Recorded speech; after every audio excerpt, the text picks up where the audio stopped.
कानी बहू।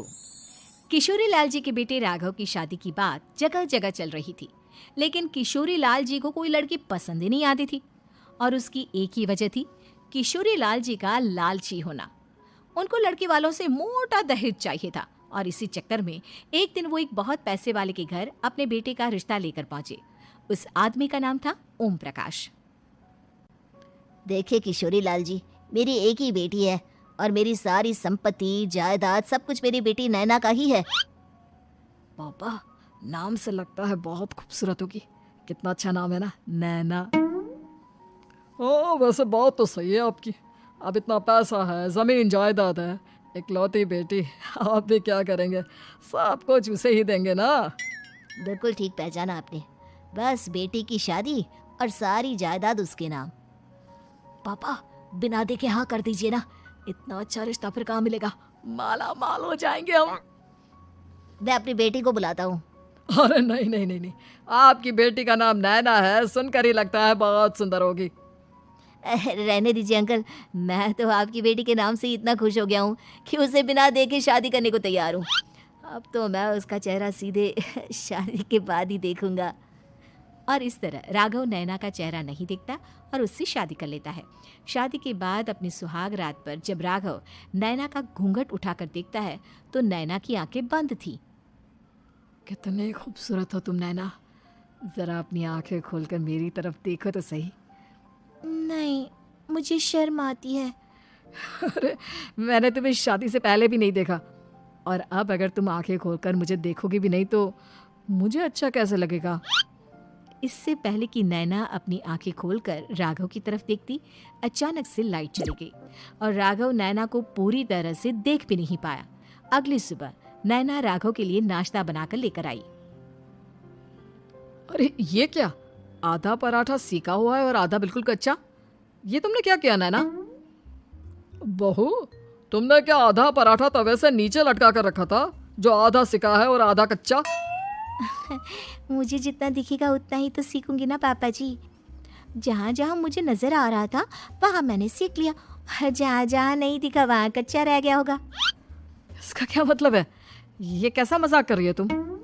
अरे बहू, तुमने इतना लंबा घूंघट क्यों लगाया हुआ है? देखो, हमारे घर में बहुओं को बेटी की तरह रखा जाता है, और फिर तुम तो इतना सारा माल लेकर आई हो। देखो, ये घूंघट डाल कर रखने की कोई ज़रूरत नहीं है। हाँ नैना, पापा जी ठीक कह रहे हैं, तुम तो आराम से रहो, अपना ही घर समझो। नैना अचानक से अपना घूंघट उठा लेती है। अरे ये क्या पापा, नैना की तो एक आंख फूटी हुई है। नाम से नैना, लेकिन ये तो कानी बहू निकली। मेरे साथ धोखा हुआ है, धोखा। बिना दिखाए अपनी कानी लड़की मेरे संग ब्याह दी। मुझे कानी बीवी नहीं चाहिए। मुझे अभी ओम प्रकाश जी से बात करनी पड़ेगी। आखिर उन्होंने मेरे साथ ऐसा किया क्यों? अरे, आप लोगों ने ही तो पापा से कहा था कि आप लोग शादी से पहले मुझे देखना नहीं चाहते। अब मेरे पापा पर क्यों इल्जाम लगा रहे हैं? अरे लेकिन उन्हें बताना तो चाहिए था ना कि तुम कानी हो, एक आंख से तुम्हें दिखाई नहीं देता। किशोरी लाल और राघव नाराज होकर ओम प्रकाश को अपने घर बुलाते हैं। पापा जी, ये आपने क्या किया? शादी से पहले बताया क्यों नहीं कि नैना की आंखों में परेशानी है? अरे, आप ही ने तो लड़की देखने से मना कर दिया था। अरे लेकिन आप बता तो सकते थे। आपको तो हमारी बेटी की प्रॉपर्टी चाहिए थी, वो भी पूरी की पूरी। अब क्या हुआ अगर उसे आधा दिखाई देता है? प्रॉपर्टी तो आपको पूरी मिल गई ना। अरे ये क्या बात हुई? मेरी शादी प्रॉपर्टी से नहीं, आपकी बेटी से हुई है।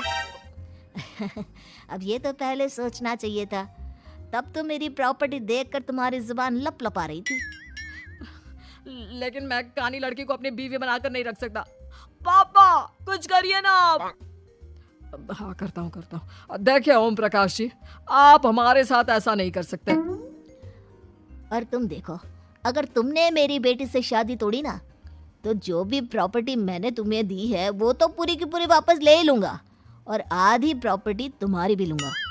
अरे मेरी आधी प्रॉपर्टी भला क्यों लेंगे आप? इसलिए क्योंकि मेरी बेटी को आधा नजर आता है और उसकी नजर अभी तक तुम्हारी आधी जायदाद पर ही पड़ी है। अब तुम उसे घर से निकालोगे तो कुछ तो लेकर जाएगी ना। और अगर हम आपकी बेटी को अपने घर की बहू बनाकर रखे तो? तो तुम्हारी पूरी प्रॉपर्टी तुम्हारी ही रहेगी, और जो मैंने तुम्हें दिया है ना, उसमें से बस मैं आधा लेकर जाऊंगा। अरे लेकिन अब आप अपनी दी हुई प्रॉपर्टी में से आधी वापस क्यों लेकर जाएंगे?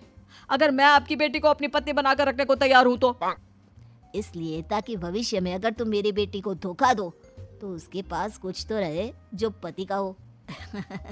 वैसे मेरे पास तो बहुत कुछ है, लेकिन अपने पति की कोई निशानी तो उसके पास होनी चाहिए ना। अब अगर तुमने मेरी बेटी को कहानी कहा तो तुम्हें प्रॉपर्टी भी कहानी ही मिलेगी, पूरी नहीं। जमाए राजा। किशोरी लाल और राघव समझ चुके थे कि वो बुरी तरह फंस चुके हैं और अब उनके पास वहां से निकलने का कोई चारा नहीं है।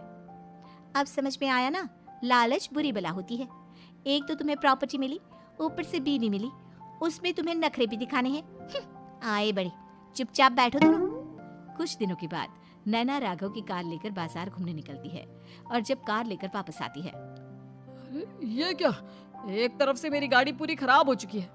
लगता है तुमने मेरी गाड़ी को किसी दूसरी गाड़ी के साथ एक्सीडेंट किया है। अरे अरे, कितना बड़ा नुकसान कर दिया तुमने बहू। वो क्या है ना पापा जी, मुझे एक आंख से दिखाई नहीं दे रहा था, सामने से गाड़ी आ रही थी।